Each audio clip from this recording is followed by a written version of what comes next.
creio eu, sabe, o rei Davi era um rei que era muito amado pelo povo israelita.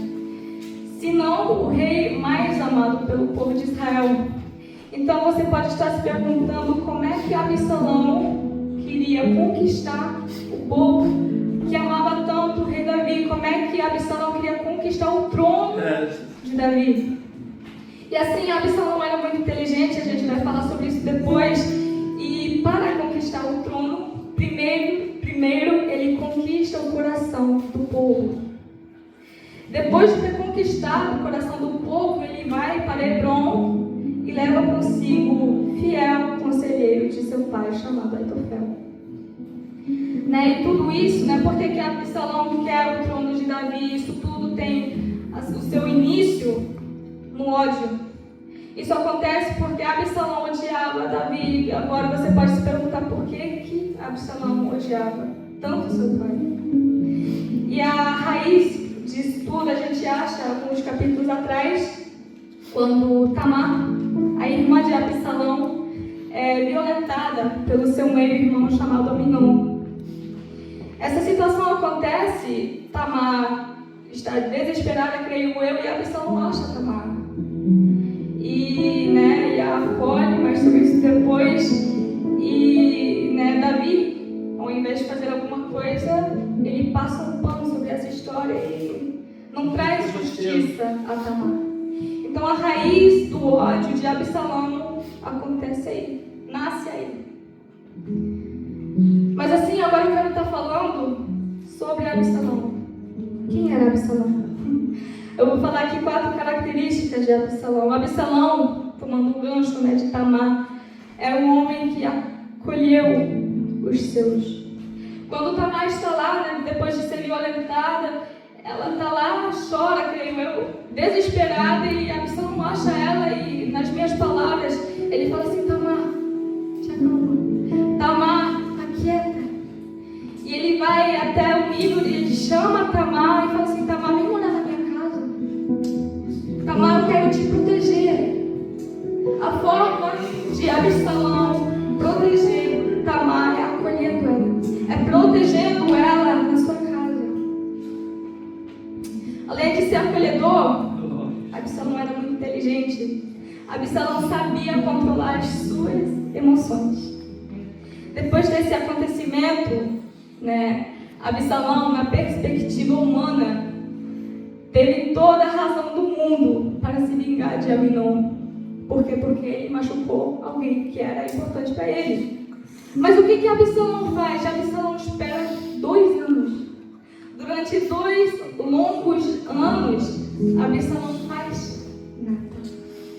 Durante 2 anos, ele não abre sequer uma vez a boca para dar uma indireta para Aminon. Ele não abre uma vez a boca para falar alguma coisa sobre o acontecimento. Meu Deus. Aminon, de boa lá, acredito eu, porque não aconteceu nada com ele, mesmo ele tendo errado e errado feio, recebeu, na perspectiva humana, que ele merecia. Durante esses 2 anos, e agora eu estou imaginando, asas a minha imaginação, eu acredito, imagina, Absalão está no jardim do rei Davi, imagina comigo, sentado num banco, e depois Aminon passa e fala: bom dia, meu irmão. E Absalão fez o quê? Bom dia, meu irmão. Aminon abraça Absalão e fala: eu te amo, meu irmão. E Absalão abraça ele de volta e fala: eu te amo, meu irmão. Se a gente pode pegar como exemplo algo de Absalão, e somente essa parte, é a atitude mansa que Absalão tinha a respeito de Aminon. Absalão era, nessa situação, ele mostrou ou queria aparecer manso. Se tem uma coisa que a gente não deve levar ou aprender com Absalão, é que durante esses 2 anos ele ficou arquitetando um plano para quê? Para matar Aminon. E aqui a gente vê a inteligência de Absalão. Durante 2 anos ele não abre a boca, ele não dá uma indireta, ele não fala nada. E no secreto, ele está lá arquitetando o plano para matar Aminon. E o final de Aminon foi: ele morreu, porque Absalão conseguiu planejar. O plano funcionou. Então a gente vê que ele teve controle sobre as suas emoções e ele era muito inteligente. Outra coisa que ele era um homem com muita beleza, ele era um homem carismático. E agora eu quero te pedir para abrir a Bíblia em 2 Samuel 14, 25. E para não perder tempo, eu já vou ler. Que vai dizer assim: não havia, porém, em todo o Israel homem tão belo e tão aprazível como Absalão. Desde a planta do pé até a cabeça não havia nele defeito algum. E 26. E quando cortava o cabelo, isso sucedia que no fim de cada ano cortava, porquanto muito lhe pesava, e por isso cortava, pesava o cabelo da sua cabeça 200 ciclos, segundo o peso real. Então, assim, a gente vê que Absalão era um cara muito. Imagina você tão bonito que no final do ano o povo vem para ver você cortar o seu cabelo. Imagina a beleza desse homem que estava lá, eu imagino, né, sentado no trono, cortando o cabelo e o povo de Israel lá. Além de ser belo, ele era um homem corajoso. Por quê? Porque, como a gente leu, ou como a gente, né, pode saber, ele enfrentou o exército de Davi, ele enfrentou Davi. Ele enfrentou o rei tanto amado pelo seu povo. Para enfrentar um rei, e a gente sabe que se um rei é amado pelo povo, esse rei deve ser bem poderoso, a pessoa tem que ser muito corajosa. E assim, na perspectiva humana, Absalão era o cara. Na perspectiva humana, Absalão era perfeito, sem mácula.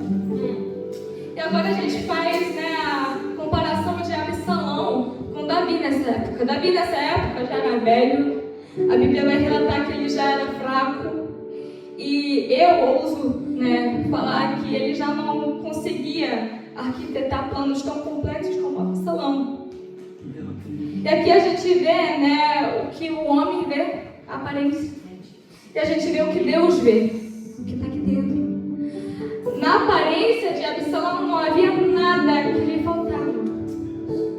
Na aparência de Davi lhe faltava bastante. Mas agora Deus vem e olha para Absalão e falta alguma coisa. E agora ele olha para Davi. Isso que falta lá em Absalão, Davi tem. Absalão tinha como conselheiro Aitofel. Davi tinha como conselheiro Deus. Davi tinha como conselheiro o Deus dos exércitos, o Deus que sabe arquitetar planos como nem Absalão conseguia arquitetar. Davi com certeza era guiado por Deus em todos os momentos. Acredito eu. Mas assim, isso significa que Davi era um homem perfeito? Não. Eu posso dar um exemplo, né? Quando Davi erra, peca com Batseba. Que pecado! Eu sei que a gente não mede pecado, mas que pecado! Em cima de adulterar, ele mata Urias. Então Davi, ele peca pesado, mas o que diferencia Davi de um homem qualquer? Vamos lá para Salmos 51.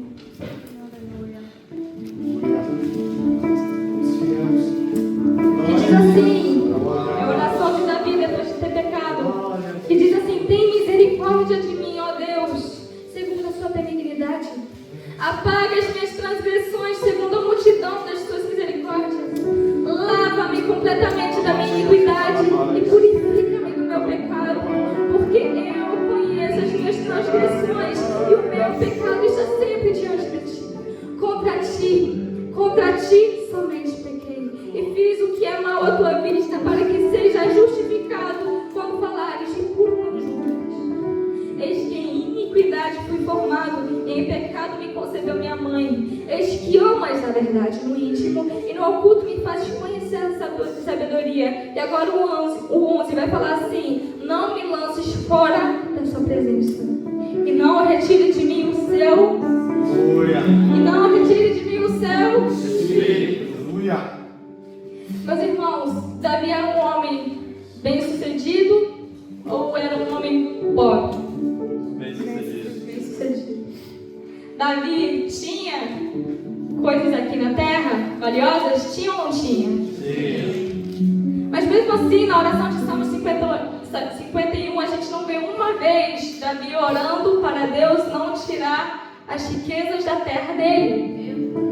O que a gente aprende com isso? A gente vê que Davi tinha como mais valioso a presença, o Espírito de Deus. Para Davi não estava nem aí se ele perdia o seu trono, se ele perdia o seu povo, se ele perdia o seu ouro, a sua casa, mas Davi se importava com o Espírito de Deus. Davi se importava com a presença de Deus. E meus irmãos, quantas vezes a gente perde o foco, quantas vezes a gente esquece o que realmente é valioso. Meus irmãos, lá em vão que Salomão fala vaidade, vaidade, tudo é vaidade. Essa terra vai passando. Os bens dessa terra vão passar. A única coisa, o único alguém que não vai passar é Deus.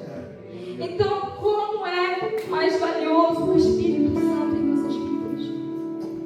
Meus irmãos, nós não podemos ter nada aqui nessa terra, mas no momento que a gente tem Deus, a gente tem tudo. Glória a Deus, aleluia. E voltando aqui para Davi, mesmo ele tendo errado, e errado feio, ele foi chamado de homem segundo o coração de Deus. Por quê? Porque ele sabia se arrepender, ele sabia deixar e não pecar mais. Meus irmãos, outra coisa que a gente vê em Davi é a sua enorme confiança em Deus. Em toda a história de Davi, né? Mas eu quero aqui ficar no texto que a gente leu, 2 Samuel 15:31. Ele vai falar assim: ó Senhor, transtorna o conselho de Aitofel. Ele ora pedindo, e eu tenho certeza que ele pediu com fé para Deus confundir a mente de Absalão, para ele, por algum motivo, não ouvir o conselho de Aitofel. E assim, meus irmãos, muitas das vezes a gente pensa que é assim, ó, eu oro, Deus, por favor, faz isso em minha vida. E depois a gente espera que isso que a gente pediu vai cair do céu e a gente vai ter. Mas pode ser? Pode. Mas normalmente não é assim. Deus é um Deus que dá oportunidade.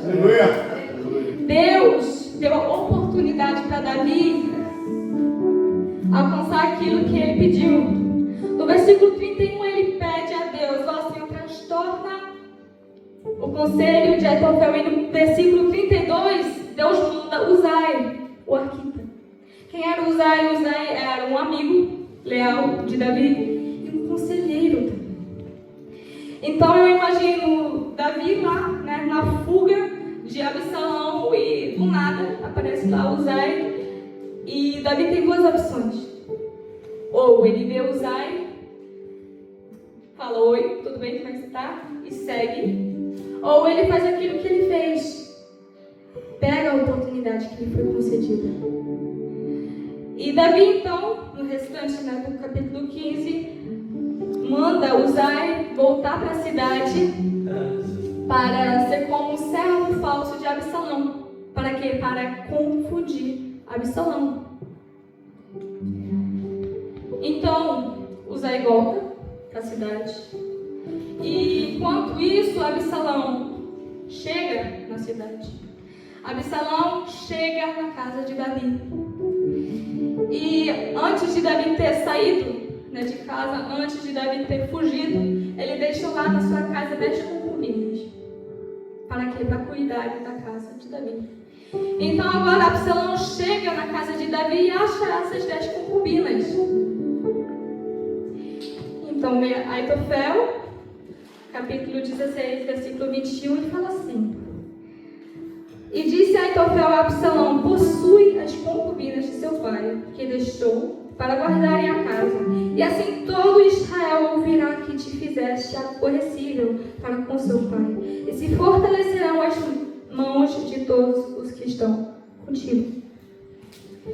Então agora, em minhas palavras, Aitofel está falando para Absalão: Absalão, você está vendo essas 10 concubinas?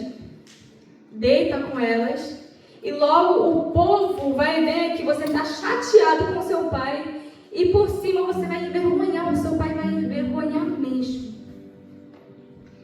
Logo, Absalão ouve o conselho de Aitofel e faz. Eles constroem uma tenda lá na cidade para todo mundo ver. E ele se deita com as concubinas. Meus irmãos, o que não entra na minha cabeça é que Absalão, alguns capítulos atrás, fica com ódio de Aminon e de Davi, porque Aminon violentou Tamar. Agora, ele vai fazer a mesma coisa com 10 concubinas de seu pai. Meus irmãos, eu acho que você não está entendendo. A vingança, a raiva, o ódio te vai tornar naquilo que você detesta. A raiva, o ódio, a vingança tornou Absalão em Aminon. Eita. Ai. Meu Deus. Glória a Jesus. Deus fiel. Agora a gente pega isso para os dias de hoje. Imagina alguém me fere. Isso me machuca. E eu não gosto daquilo que a pessoa fez. Mas se eu pego esse sentimento mau que está dentro do meu coração e faço a mesma coisa com a pessoa, machuco a pessoa de volta, o que eu me torno? A pessoa que me feriu. Se eu fazer a mesma coisa que a outra pessoa fez comigo, eu vou me tornar o que eu tanto detestava. Então, meus irmãos, eu vejo aqui a necessidade da gente desenvolver o fruto do Espírito. Em Gálatas 5:22. Glória a Deus. O fruto do Espírito tem alguns gominhos. Eu gosto de fazer assim, aprendi assim. E um gominho do fruto do Espírito é o domínio próprio. Um outro é a mansidão. O outro é o amor. Meus irmãos, quando alguém me fere e eu tenho domínio próprio, eu não vou ferir essa pessoa de volta. Quando alguém me fere, eu tenho amor, eu vou amar essa pessoa e não vou ajudar. Porque assim, quem sou eu para odiar aquele que é amado por Deus?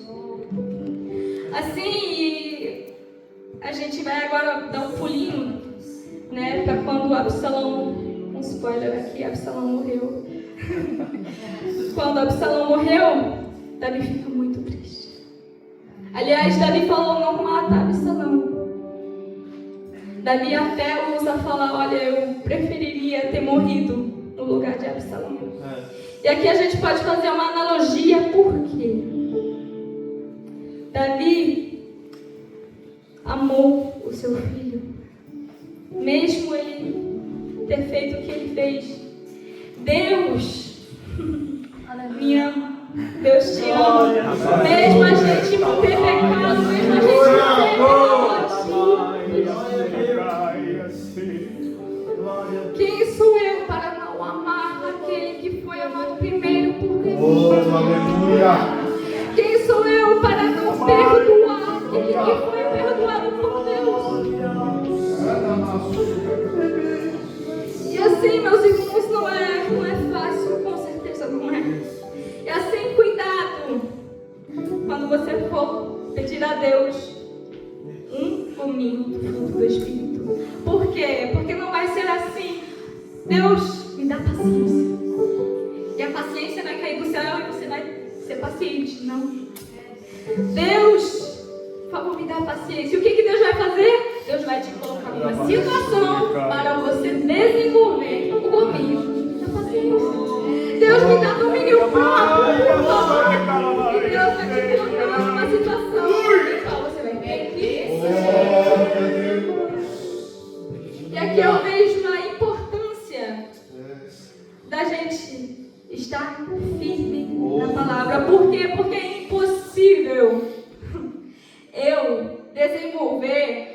dominho do fruto do Espírito se eu não estou no Espírito? Se eu vivo na carne, ou se eu alimento mais a minha carne, eu não vou conseguir desenvolver o meu frutinho. Se eu não pegar um tempo para orar, se eu não pegar um tempo para ler, se eu não tiver um relacionamento com Deus e alimentar o meu espírito, eu não vou conseguir. E meus irmãos, eu venho aqui para alertar vocês de quando você não alimentar o seu espírito, automaticamente você está alimentando quem? A sua carne. Quando você não pegar um tempo para ler a palavra, e é através da palavra que Deus se revela a nós, você automaticamente está alimentando a carne, querendo ou não. E assim, meus irmãos, hoje eu estava passando de novo essa pregação e Deus me mostrou, Deus tocou no meu coração falando assim: Maiara, eu fiz tudo. Eu sou o Deus dos deuses. E eu deixei para vocês um livro.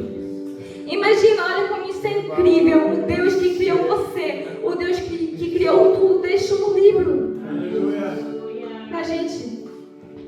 O Deus que fez tudo nos deu a possibilidade de comunicarmos com Ele assim, normal.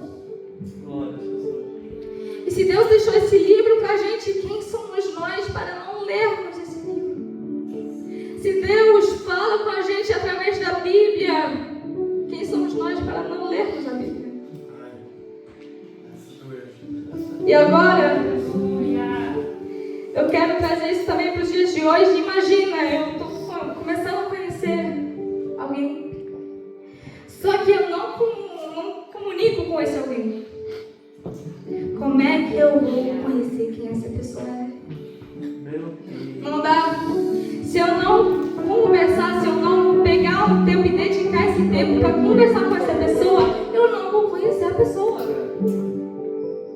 É a mesma coisa com Deus. Se eu não pegar um tempo para falar com Deus, eu não vou conhecer quem Deus é.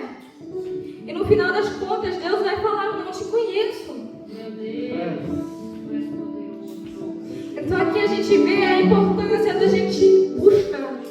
E é incrível porque hoje, no encontro dos jovens, o pastor falou a necessidade da gente ler. A necessidade da gente não ficar preguiçoso, né, em cima do sofá e buscar. Jovens, sois fortes. Sois fortes. E eu pego as palavras do pastor: somos fortes. E o pastor estava falando isso de verdade. Muitos jovens, não só, mas eu estou falando agora para os jovens, tem uma dificuldade na oração de joelho. Muitos jovens não conseguem orar nem por 10 minutos. E realmente não foi em vão que está escrito: jovens, sois fortes. Porque somos fortes, sim. O que falta para a gente desenvolver essa força é a gente querer. Se a gente não quer, a gente não vai fazer. Então é tudo uma questão de querer, de disciplina e, por acaso, no primeiro passo, motivação. Porque assim, motivação é uma coisa, disciplina é completamente outra. Motivação é aquilo que te dá o impulso de começar, mas depois de algum tempo você para. Disciplina te dá um impulso de começar. E quando você não quer, você faz mesmo assim. Depois vem um dia que você quer e você vai. E assim vai. Isso é disciplina. Então a gente tem que ter. Glória a Deus. Aleluia. Mas seguindo aqui no capítulo 17, versículo 1, a gente vai ler, né, o plano de Aitofel para matar Davi. Quero pedir para vocês abrirem para eu beber uma água. Bendito o nome do Senhor, aleluia. Glórias a Deus. Deus santo, aleluia. 17:1 vai falar assim: disse mas Aitofel a Absalão: deixa-me escolher 12.000 homens, e me levantarei e perseguirei a Davi essa noite. 2. E irei sobre ele, pois está cansado e frouxo de mãos. O espantarei e fugirá todo o povo que está com ele. E então ferirei somente o rei. Aitofel, aquele que antes de trabalhar para Absalão era considerado amigo, fiel e conselheiro de Davi. Como é que pode, e de onde veio esse ódio de Aitofel? Como é que pode um homem que foi considerado amigo do rei Davi virar as costas e querer matar Davi? E assim eu pesquisei um pouquinho e achei algumas teorias, né, que mostram de onde que veio esse ódio. E uma delas, algumas sugerem que ele estava descontente com a maneira como Davi governou e que se juntou a Absalão para tentar realizar suas próprias políticas. Quem sabe Davi já era velho, Davi já não tinha a mesma cabeça que ele tinha anos atrás, e agora ele está fazendo coisas que a Aitofel não gosta. Teoria 1. Teoria 2. Outros acreditam que ele estava simplesmente buscando poder e que se juntou à rebelião porque acreditava que Absalão seria o vencedor da guerra. Teoria 3. Já há ainda a teoria de que ele era pai de Eliã. Meu Deus, quem era Eliã? Eliã era um homem poderoso, mas mais importante, se Eliã realmente era filho de Aitofel, isso tornaria Aitofel avô de Batseba. Quem era Batseba? Batseba, a gente leu sobre Batseba, a gente falou de Batseba. Batseba era a mulher que adulterou Davi. A mulher que perdeu o homem por causa de Davi. Então, pode ser que Aitofel ficou ofendido pela maneira que o rei Davi tornou a sua neta. Quem sabe? O que a gente sabe, ou eu acredito, é que com certeza Aitofel passava muito tempo com Davi. Com certeza, como conselheiro do rei, você tem que passar tempo com o rei, é óbvio. Eu imagino Aitofel na mesa com Davi, conversando. Aitofel e Davi criando uma amizade durante os anos. E mesmo assim, Aitofel, quando ele viu a chance, foi mal. Quando ele viu a chance, ele abandonou o seu amigo. Então, meus irmãos, eu quero alertar vocês: cuidado com quem você deixa sentar na sua mesa. Cuidado com quem você se abre, porque muitas das vezes a intenção do seu próximo não é aquela que você acredita que seja. Olha aí, Jesus.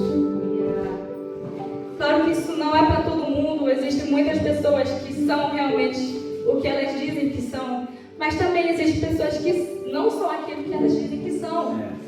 Como Aitofel. Então, meu irmão, cuidado. Porque a gente já ouviu isso uma vez, alguém pregou isso. Mesas são muito importantes. Onde você senta à mesa é muito importante. Com quem você senta à mesa é muito importante. Por quê? Porque a Bíblia fala, né, que isso é outra coisa, mas as más companhias corrompem os bons costumes. Então, se você senta à mesa com alguém que tem costumes maus, os seus bons costumes vão ser corrompidos. Se você senta à mesa com alguém que você não conhece de verdade, esse alguém pode usar essa situação, essa oportunidade para virar as costas e te trair. Então, meu irmão, cuidado com quem você deixa isso. Continuando aqui, né, o resto da história, no 17, né, a gente leu o conselho de Aitofel para matar Davi. Só que agora, isso é incrível, no capítulo 17, versículo 5, a gente lê: disse, porém, Absalão: chamai agora também a Uzai o Arquita. Lembra de Uzai? Aquele que se encontrou com Davi lá no monte quando Davi queria, né, adorar a Deus, e Davi mandou ele para voltar para a cidade. Esse Uzai. E Absalão chama agora também a Uzai o Arquita e fala assim: ouçam também o que ele dirá. A primeira vez em toda a história, Absalão não escuta o conselho de Aitofel. Na primeira vez em toda a história, Absalão fala: olha, eu quero ouvir o conselho do outro. Então, no versículo 14 do mesmo capítulo, a gente lê: então disse Absalão e todos os homens de Israel: melhor é o conselho de Uzai, o Arquita, do que o conselho de Aitofel. A oração que Davi fez aqui no versículo 15 foi respondida no capítulo 17. Glória a Jesus. Deus foi fiel com Davi. E mais sobre isso depois, continuando a história. Absalão ouve, né, o conselho. De quem? De Uzai. Muito obrigada. Então acontece o que aconteceu, e aí, em um certo momento, Absalão está lá em cima da mula dele, com o cabelo, né, no vento, né, porque ele tinha um cabelo bem bonito, como a gente leu, e ele fica preso. Eu não sei se ele ficou preso pelos cabelos, eu não sei se ele ficou preso pelo pescoço, eu só sei que ele ficou lá no cavalo. Ficou lá preso, a mula foi embora e ele está lá. Deus, o que eu vou fazer? E, enfim, ele está lá preso, e um homem do exército de Davi vê essa situação e volta para o comandante do exército, que se chama Joabe, e fala: olha, Joabe, minhas palavras, Joabe, Absalão está lá preso na árvore, no carvalho. Você acredita que você está preso na árvore? E Joabe fala assim: por que você não matou Absalão? A chance estava lá, por que você não matou Absalão? E assim, aqui a gente vê o caráter desse homem do exército. Por quê? Porque antes Davi tinha falado: olha, se vocês acharem Absalão, não o matem. Então mesmo, né, como a gente já falou, Davi, tendo toda a razão para matar Absalão, ele decidiu amar Absalão. E esse homem do exército decidiu obedecer. Isso lembra vocês alguma coisa? Mesmo Deus tendo a razão de não perdoar a gente e não ter perdão da gente, ele decidiu amar a gente. Ele decidiu amar aquele que está lá drogado. Ele decidiu amar aquele que está se prostituindo. E agora cabe a nós obedecer.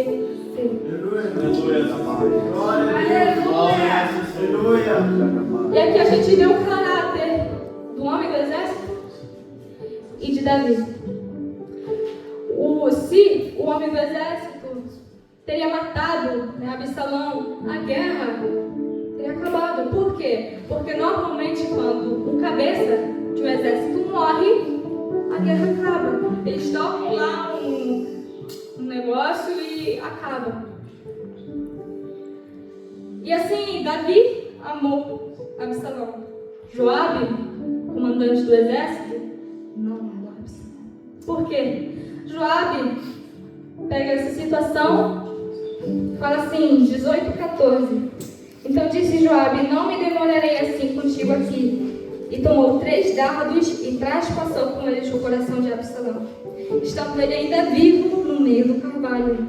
E o cercavam 10 moços que levaram as armas de Joabe e feriram Absalão e o mataram. E esse é o fim de Absalão, o triste fim de Absalão. Né? Essa história tinha tudo para dar certo. Tinha tudo para ter um final feliz. Por quê? Porque Davi perdoou.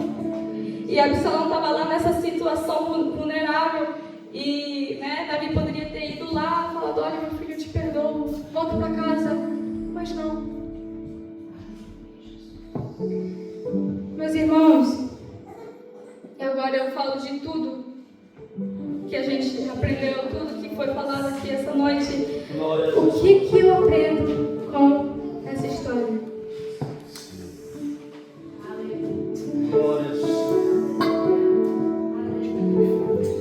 Eu aprendo que Deus permite o inimigo se aproximar, mas Ele nunca vai permitir o mal te tocar.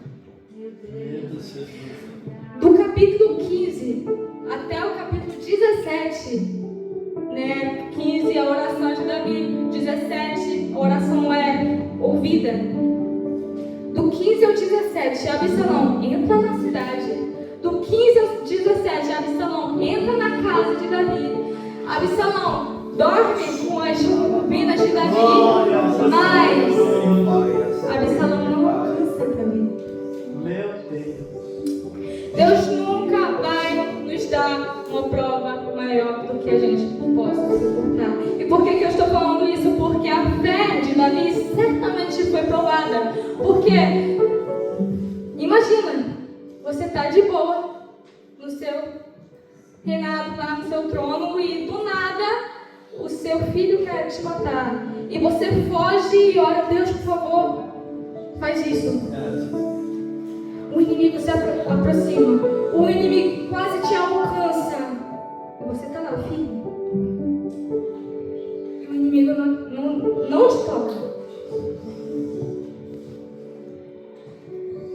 Então, meus irmãos, isso me deixou assim: meu Deus, Deus realmente é um Deus que prova a nossa fé. Porque, imagina, isso é tão comum nos dias de hoje. Muitas das vezes a gente está numa situação e acha: meu Deus, o inimigo vai me matar. E a gente, Deus quer ver onde está a nossa fé. Deus quer ver onde está o nosso coração. Por quê? Porque são as situações mais difíceis que se revela o seu coração. Agora, volto: Deus nunca vai nos dar uma prova maior do que a gente possa suportar. 1 Coríntios 10, 13 fala isso: não veio sobre vós tentação senão humana, mas fiel é Deus, que não vos deixará tentar acima do que podes, antes com a tentação dará também o escape para que a possas suportar. Um exemplo, quem me conhece sabe que eu estou escrevendo as provas finais. E assim, enquanto eu estou escrevendo uma prova, com certeza, só se o professor for ruim, não vai vir algo que eu não aprendi na aula. Na prova, no papel, só vai ter perguntas da matéria que eu aprendi na aula. E a mesma coisa com Deus. Glória a Deus. Deus não vai colocar uma pergunta no seu papel de perguntas se Ele sabe que você não está apto para responder essa pergunta. Glória a Jesus. Muitas das vezes, como eu já falei, somos provados para Deus ver onde está o nosso coração, a nossa confiança, a nossa fé. E aqui de novo a necessidade da gente estar firme na palavra, firme no Espírito. Porque se a gente não está firme na palavra, se a gente não tem um relacionamento assim próximo com o Espírito, a gente não vai conseguir ser aprovado. Porque assim, só porque você é capaz de suportar uma prova, não significa que você vai ser aprovado na prova. É bem capaz de vir uma pergunta no meu papel de perguntas e eu não ser apta de responder a pergunta. Por quê? Porque eu não estudei.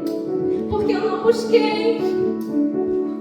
É a mesma coisa com Deus. Muitas das vezes você não está apto a passar o deserto porque você não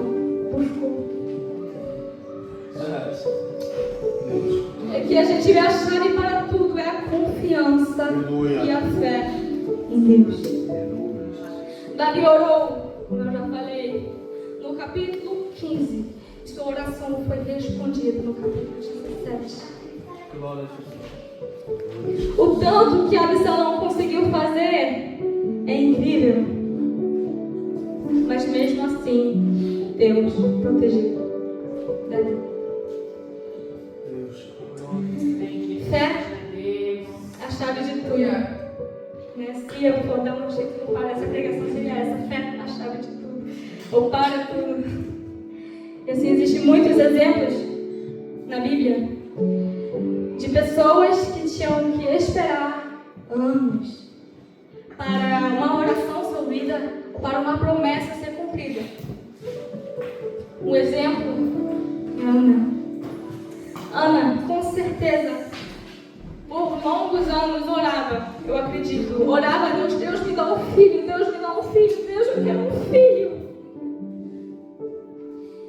E a gente lê que Ana, né, eu acho que é em 1 Samuel, 2 Samuel, 1 Samuel, a gente lê que Ana ficou muito triste, ela chorava por causa dessa situação, porque ela era estéril, ela não era apta a ter filhos. Então ela ora, Deus, eu quero um filho, Deus, eu quero um filho. E com certeza, ou acredito eu, Ana pensou e falou assim com Deus, Deus, por que o Senhor não me ouve? Deus, por que o Senhor não responde a minha oração? Deus, por que o Senhor não faz? Deus, eu errei. Deus, por que o Senhor está tão longe de mim? Muitas das vezes isso acontece conosco. Muitas das vezes a gente ora, Deus, faz. E Deus não faz. Muitas das vezes a gente ora, Deus, me ajuda. E Deus está ajudando. Mas a gente não vê no momento. Muitas das vezes a gente ora e não sente Deus perto. Por quê? E eu li isso um dia e isso ficou no meu coração. O professor não fala durante a prova. É verdade. Quando você é provado, Deus não vai falar. Aleluia. Então Ana estava lá, Deus, eu quero um filho, Deus, por favor. Aleluia. E no momento que Ana decidiu orar diferente, a coisa muda. No momento que Ana decide orar, Deus, me dê um filho. E esse filho vai te servir desde pequenininho e vai ser um homem. Glória a O Deus. Senhor. No momento que Ana decidiu orar diferente, a oração dela é respondida. E Ana tem um filho, Samuel. Então, meus irmãos, eu quero fazer aqui uma pergunta. Por favor, me responde. Como é que você está orando? Onde que está o seu foco? Porque assim, se o seu foco está nos bens aqui da terra, desculpa te avisar, mas a sua oração, com muita certeza, não vai ser ouvida. Deus me dá um carro, um Porsche, para eu poder dirigir nas nações, espalhar o seu evangelho. Deus me dá uma casa com 3 andares para eu chamar um monte de pessoas para a gente fazer um churrasco e evangelizar.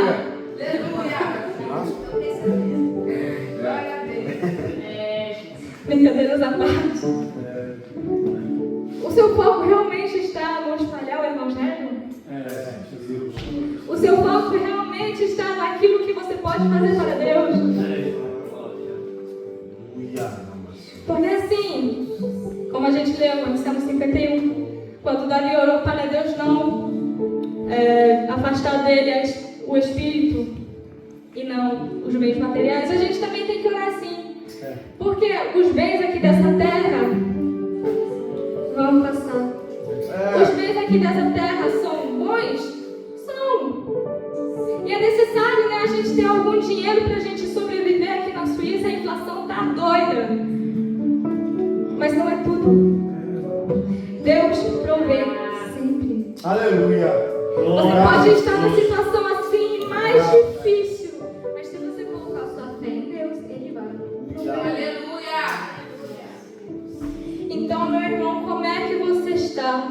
orando? O que você está orando? Outro exemplo, a gente acha lá em Gênesis. Abraão recebeu a promessa de uma descendência numerosa, uma descendência enorme. Mas quando que ele recebe essa promessa? Ele recebe. Isso aí é a promessa no capítulo 15 de Gênesis. No capítulo 15 de Gênesis, Abraão tinha 75 anos, cerca de 75 anos. Ele recebe a promessa e se passam 25 anos, nada. Depois de 25 anos, Abraão já tem 100 anos, então ele está bem velhinho. E assim a gente vê, né, que Sara duvidou de Deus. Sara queria ajudar Deus, né, e desse ajudar Deus nasce um filho, mas esse filho não é o filho da promessa. Foi no momento que Sara e Abraão decidiram confiar completamente em Deus. Foi nesse momento que o filho da promessa nasceu. E com 100 anos, Abraão é pai. Com 100 anos, assim, só olhando pela biologia, a chance da pessoa engravidar, assim, tão velha, é muito pouca. Mas aqui a gente volta, Deus é o Deus que pode fazer até aquilo que parece impossível. Deus é aquele que pode fazer tudo. Parece impossível para você? Deus pode fazer. Aleluia. Deus pode fazer tudo. Glória a Deus. Então Abraão tem o seu filho da promessa. E, né, se acabasse aí, seria muito bom. Mas esse filho, ele cresce, e com certeza Abraão o amou com todo o seu coração. E em um certo momento, Deus fala com Abraão e fala assim: Abraão, pega o seu filho, sobe lá no monte e sacrifica ele para mim. Por que Deus fez isso? Porque Deus queria ver onde estava o coração de Abraão. Deus pegou o que era mais valioso, acredito eu, de Abraão, e mandou ele matar, sacrificar. E Abraão não pensou duas vezes. Abraão dormiu e foi. Meus irmãos, imagina, você que é pai, você que é mãe, você tem um filho, e um filho que nos olhos humanos era impossível você ter. Você tem esse filho e agora Deus te manda sacrificar o seu filho. Por que Deus faz isso? Porque Deus é mau? Não, porque Deus queria ver onde está o coração de Abraão. Deus queria ver onde que está o coração de Abraão. Então Abraão vai, né, ele chega num certo lugar. Ele foi com seu filho e com alguns homens e manda os filhos, os homens ficaram lá. Ele ousa dizer isso, eu acho incrível, a fé que Abraão tinha. Ele fala para os homens: olha, ficam aí, a gente vai voltar. Ele não falou: olha, eu vou voltar. Ele vai falar: a gente vai voltar. Bendito é o nome do Senhor. Abraão tinha fé que ele voltaria com seu filho. Então ele vai, vocês conhecem a história, ele vai, prepara tudo, está quase lá, matando Isaac, e Deus manda ele parar. E como se isso não fosse o suficiente, Deus providencia um sacrifício. Era uma ovelhinha? Era uma ovelhinha, estava lá presa, isso imagino eu. E Abraão achou essa ovelhinha, pegou a ovelha e sacrificou ela. Então Deus é um Deus que prova a sua fé, sim. Mas o Deus também é aquele que é fiel e que é fiel para cumprir a sua promessa. Deus é um Deus que providencia. E agora, irmãos, eu já estou acabando. algo completamente diferente. Quando eu estava estudando, eu estava lá, no momento com Deus, e eu estou lendo o Novo Testamento todo, e eu cheguei lá em Romanos, um tempo atrás, e Deus me mostrou algo muito sério e que para mim foi difícil de aceitar. E eu queria pedir aos irmãos abrirem Romanos 8, 28.